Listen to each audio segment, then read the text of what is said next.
तर जेल प्रशासन का झोपा काढतंय का? याच्या आधी पोलिसांवर आरोप झालेत बीडच्या, आता जेल प्रशासनावर आरोप होत आहेत. अगदी जवळच्या लोकांबरोबर तो व्हिडिओ कॉलवर बोलतो. अशा पद्धतीचे व्हॉट्सअप कॉलवर जी आहे ती माहिती देणारे कॉल येतात. आजची जी घटना आहे गीते आणि वाल्मिक कराड अशा ज्या दोन टोळी आहेत त्याच्यामध्ये आधीपासून गँगवॉर किंवा दुश्मनी आहे. परंतु आज जर वाल्मिक कराडने मारहाण केली असेल किंवा वाल्मिक कराडला मारहाण केली असेल तर जेल प्रशासन का झोपा काढतंय का?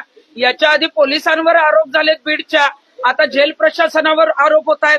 म्हणजे वाल्मिक कराडला वाचवण्यासाठी आता महादेव गीते आणि त्यांच्या टोळीला हर्सुल जेलमध्ये रवानगी केली.